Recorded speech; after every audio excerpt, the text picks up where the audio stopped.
Today we will discuss the applications of uncertainty principle. So we know that the value of the Planck constant h is very small. So the limitations imposed by the uncertainty principle are significant only in the realm of atoms or only in the microscopic world. So when we consider the macroscopic object, cross h can be almost neglected. We can approximate h or cross h to 0. So the uncertainty principle is true for both microscopic and macroscopic world, but it is significant only in the case of microscopic world.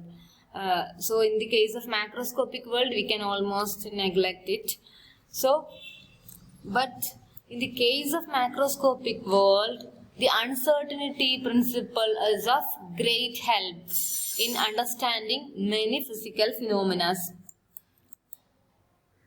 So we have seen that the uncertainty principle is given by delta x into delta p greater than or equal to cross h by 2. But the lower limit of this product, cross h by 2, is rarely attained.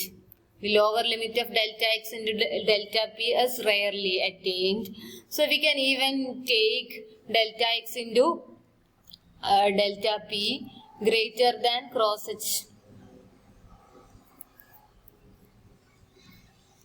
Or even we can take delta x into delta p greater than or equal to h in most of the cases.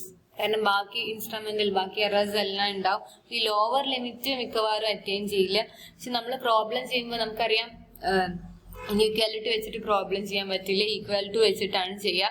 അപ്പൊ അങ്ങനെയാകുമ്പോൾ cross H by 2 എടുത്താലും cross H എടുത്തു കഴിഞ്ഞാലും H എടുത്തു കഴിഞ്ഞാലും കുഴപ്പമൊന്നുമില്ല. അപ്പൊ പ്രോബ്ലത്തിൽ ഒന്നുകിൽ നിങ്ങൾക്ക് delta X into delta p cross H by 2 ആയിട്ട് എടുക്കാം, അല്ലെങ്കിൽ ക്രോസ് എച്ച് ആയിട്ട് എടുക്കാം, അല്ലെങ്കിൽ ഈവൻ എച്ച് ആയിട്ടും എടുക്കാം. Now the uncertainty principle has got many applications, like the applications are to verify the non-existence of electrons in the nucleus. We know that the electrons are present in the atom, but they are not present inside the nucleus. So the non-existence of electrons in the nucleus can be verified with the help of the uncertainty principle, and also the size of the atom can be determined with the help of uncertainty principle, and also the binding energy of the hydrogen atom can be determined, and also we can calculate the strength of the nuclear force with the help of Heisenberg's uncertainty principle. So we will only discuss one of the application, that means the non-existence of electron in the nucleus. The non-existence of electrons in the nucleus is a problem. For the question, a typical atomic nucleus is about 5 into 10 raised to minus 15 meters in radius. അപ്പോൾ നമുക്കറിയാം ഒരു ന്യൂക്ലിയസിന്റെ size എന്ന് പറഞ്ഞാൽ diameter എന്ന് പറഞ്ഞാൽ 10 raised to minus 14 ഓർഡറിലൊക്കെയാണ്. അപ്പൊ അതിന്റെ half 5 into 10 raised to minus 15 meters ആണ് റേഡിയസ് വരുന്നത്. Use the uncertainty principle to place a lower limit on the energy of an electron must have if it is to be a part of the nucleus. Or the question can be like this: using the uncertainty principle, show that the electrons cannot exist inside the nucleus. ഒന്നുകിൽ ഇങ്ങനെ ചോദിക്കാം അല്ലെങ്കിൽ ചോദിക്കാം. എങ്ങനെയാകുമ്പോൾ നമുക്ക് ആ ന്യൂക്ലിയസിന്റെ size നിങ്ങൾ ഓർത്ത് വെക്കണം. അതായത് 10 raised to minus 15 meters ഓർഡറിലാണ്. 5 into 10 raised to minus 15 ഇനിയിപ്പം 10 raised to minus 14 ഒക്കെ എടുത്താലും കുഴപ്പമൊന്നുമില്ല കേട്ടോ. So we know that the uncertainty principle is given by delta x into delta p greater than or equal to cross h by 2. So here delta x, the uncertainty in position of the electron, if it were present inside the nucleus.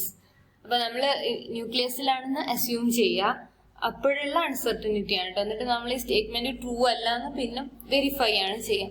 അപ്പൊ ന്യൂക്ലിയസിന്റെ സൈസിന് equal ആയിരിക്കും അതിന്റെ uncertainty, കാരണം ആ size ആ ന്യൂക്ലിയസിൽ എവിടെയെങ്കിലും ആയിരിക്കും ആ electron ഉണ്ടാവുക. So the uncertainty in the position of the electron should be of the order of the size of the nucleus. So that is 5 into 10 to the power minus 15 meters. So delta x ഇത് കൊടുക്കുക. എന്നിട്ട് നമുക്ക് uncertainty equation വെച്ചിട്ട് delta p കാണാം. Delta p greater than or equal to cross H by 2 delta x. അപ്പൊ നമ്മൾ പറഞ്ഞു problem ചെയ്യുമ്പോൾ ഇതിന്റെ മിനിമം വാല്യൂ ആണ് ഈക്വൽ ടു ആണ്, ഇനിക്വാലിറ്റി നമുക്ക് ചെയ്യാൻ പറ്റില്ല.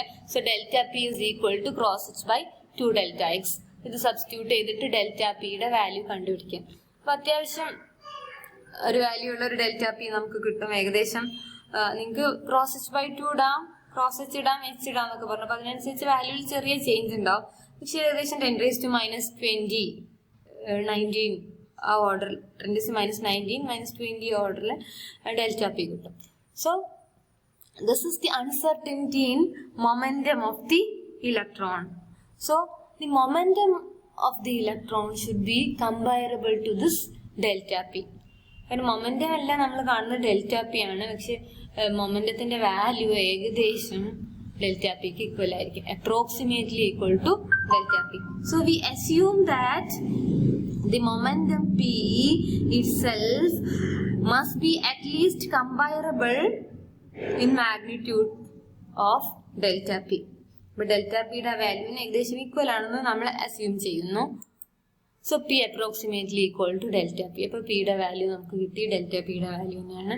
ആൻഡ് ഇത് അത്യാവശ്യം ഒരു ലാർജ് മൊമെന്റം ആയതുകൊണ്ട് നമുക്ക് നോൺ റിലേറ്റിവിസ്റ്റിക് മെത്തേഡ് യൂസ് ചെയ്യാൻ പറ്റില്ല. റിലേറ്റിവിസ്റ്റിക് മെത്തേഡ് യൂസ് ചെയ്യണം. എനർജി നമുക്ക് കാൽക്കുലേറ്റ് ചെയ്യാം. √p²c² + m02 c⁴. p നമുക്ക് ഇവിടുന്ന് കിട്ടി. m0 is the rest mass of the electron.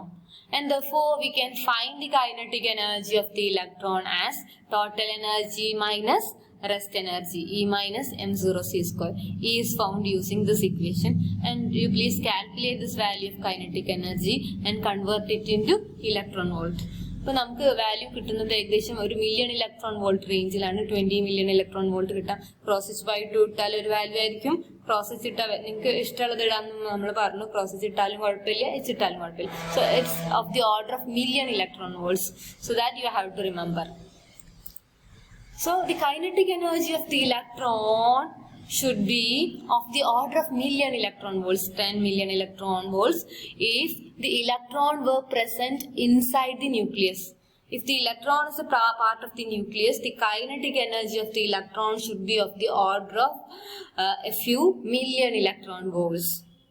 But experiments shows that the electrons are having an energy of a few electron volts only. അപ്പോൾ hydrogen ആറ്റത്തിലെ ഒരു ഇലക്ട്രോണിന്റെ energy, maximum energy ഒക്കെ നമുക്ക് അറിയാം 13.6 electron volt ഒക്കെ ഇലക്ട്രോൺ വോൾട്ടിന്റെ ഓർഡറിലാണ്. അതിന് ഒരിക്കലും million electron volt ഓർഡറിൽ എനർജി വരാൻ എക്സ്പെരിമെന്റിൽ ഒരിക്കലും നമ്മൾ അത്ര എനർജി കണ്ടിട്ടില്ല. ഒരിക്കലും അത്ര എനർജി ഇലക്ട്രോൺസിന് ഉണ്ടാവില്ല. സോ ഇത്രയും energy, if the electron were present inside the nucleus, the energy of the electron, the kinetic energy of the electron should be very, very, very large. But it is not true because with the help of experiments we have seen that the electrons are having energy of a few electron volts only. So this shows that the electrons cannot exist inside the nucleus. So, but we have to show that the electrons can exist inside the atom. So this is another question. So the hydrogen atom is of the order of 5.3 into 10⁻⁻11 meters in radius. For radius in the value ആണ് നിങ്ങൾക്ക് അറിയാം. Use the uncertainty principle to estimate the minimum energy of the electron can have in this atom. So the question is that using uncertainty principle show that the electrons can exist inside the atom. ന്യൂക്ലിയസിൽ അതിന് exist ചെയ്യാൻ പറ്റില്ല, പക്ഷെ ആറ്റത്തിനകത്ത് exist ചെയ്യാം. ആറ്റത്തിന്റെ size എന്ന് പറഞ്ഞാൽ ന്യൂക്ലിയസിന്റെ സൈസിനേക്കാളും large ആണ്, 10⁻11 ഓർഡറിലാണ്. ഇത് വെച്ചിട്ട് ഇതേപോലെ നമുക്ക് നേരത്തെ ചെയ്തതുപോലെ ഡെൽറ്റ എക്സ് എന്ത് ചെയ്യാം, 5.3 into 10⁻11 വെച്ചിട്ട് എഴുതാം. ഇപ്പോൾ ഇതൊന്ന് കറക്റ്റ് ആണെങ്കിൽ ഈ ഓർഡർ കറക്റ്റ് ആയാൽ മതി കേട്ടോ, കാരണം നമുക്ക് റേഡിയസ് എടുക്കാൻ ചിലർ ഡയമീറ്റർ ഒക്കെ എടുക്കുന്നുണ്ട്. So delta X into delta p greater than or equal to cross H by 2. Cross H by 2 തന്നെ ആവുന്നില്ല, ക്രോസ് എച്ച് ആവാം, എച്ച് ആവാം, എന്തായാലും കുഴപ്പമില്ല. So delta X as of the order of the size of the atom here, not the nucleus. So 5.3 into 10 raised to minus 11 meters, and delta P can be calculated as cross h by 2 delta x, and the momentum of the electron should be comparable in magnitude as of the uncertainty in momentum. So we can find the uncertainty, and we assume that the momentum of the electron is comparable in magnitude that of the uncertainty in momentum, and it's of the order of some 10 raised to minus 25 or 10 raised to minus 24 kilogram meter per second. അപ്പോൾ momentum നേരത്തെ കണ്ട വാല്യൂവിനേക്കാളും കുറവാണ് ഇവിടെ. നേരത്തെ 10 raised to minus 20 ആയിരുന്നു, ഇപ്പോൾ 10 raised to minus 25. അപ്പോൾ നമുക്ക് കൈനറ്റിക് എനർജി ഇക്വേഷൻ വെച്ചിട്ടും കാണാം മൊമെന്റം കുറവായതുകൊണ്ട് നമുക്ക് റിലേറ്റിവിസ്റ്റിക് മെത്തേഡ് വേണമെന്നില്ല, നോൺ റിലേറ്റിവിസ്റ്റിക് മെത്തേഡ് യൂസ് ചെയ്തിട്ടും ചെയ്യാം കേട്ടോ. അപ്പോൾ വേണമെങ്കിൽ നിങ്ങൾക്ക് കൈനറ്റിക് എനർജി p²/2m വെച്ചിട്ടും ചെയ്യാം. എങ്ങനെയായാലും കൈനറ്റിക് എനർജിയുടെ വാല്യൂ കിട്ടുന്നത് kinetic energy of the order of 3.4 electron volt. അപ്പോൾ നമുക്കറിയാം ഹൈഡ്രജൻ ആറ്റത്തിലൊക്കെ മാക്സിമം എനർജി വരുന്നത് 13.6 ഇലക്ട്രോൺ വോൾട്ട് ആണ്. So this energy is possible. ഇത് ഗ്രൗണ്ട് സ്റ്റേറ്റിലുള്ള ഇലക്ട്രോണിന്റെ എനർജിയാണ്. എക്സൈറ്റഡ് സ്റ്റേറ്റിലേക്ക് ആകുമ്പോൾ അത് വ്യത്യാസം വരും, അതിനേക്കാൾ കുറയും. അപ്പോൾ എന്താ വരുന്നതെന്ന് വെച്ചാൽ kinetic energy is the order of a few electron volts only. So this is a possible value of kinetic energy. So we can say that the electrons can exist inside the atom, but it cannot exist inside the nucleus. ഇപ്പോൾ experiments ചെയ്യുമ്പോൾ നമുക്ക് അറിയാൻ പറ്റും ഇലക്ട്രോൺസിന്റെ energy few electron volts ആണ്. അപ്പം അതിന് match ചെയ്യുന്നുണ്ടെങ്കിൽ നമ്മൾ പറഞ്ഞ ഇനീഷ്യൽ സ്റ്റേറ്റ്മെന്റ് ഇത് delta X നമ്മളെടുത്തത് 5.3 into 10 raised to minus 11 meters ആണ്. അതായത് ഇലക്ട്രോണിന് ആറ്റത്തിന്റെ അകത്താവുമ്പോൾ അതിന്റെ അൺസർട്ടനിറ്റി ഇൻ പൊസിഷൻ എന്ന് പറയുന്നത് സൈസ് ഓഫ് ദി ആറ്റത്തിന് ഇക്വലന്റ് ആയിരിക്കും. ഈ രണ്ട് പ്രോബ്ലംസ് നമ്മൾ ചെയ്യുന്നത് സെയിം മെത്തേഡ് വെച്ചിട്ടാണ്. The uncertainty in position of the electron is taken as the size. ന്യൂക്ലിയസിലാണെങ്കിൽ നമുക്ക് ന്യൂക്ലിയസിന്റെ സൈസ് എടുക്കുന്നു, ആറ്റത്തിനകത്താണെങ്കിൽ ആറ്റത്തിന്റെ സൈസ് എടുക്കുന്നു. എന്നിട്ട് delta X into delta P equal to cross H by 2 എന്ന് പറയുന്ന ഇക്വേഷനിൽ സബ്സ്റ്റിറ്റ്യൂട്ട് ചെയ്യുന്നു. ഡെൽറ്റ പി കണ്ടുപിടിക്കുന്നു.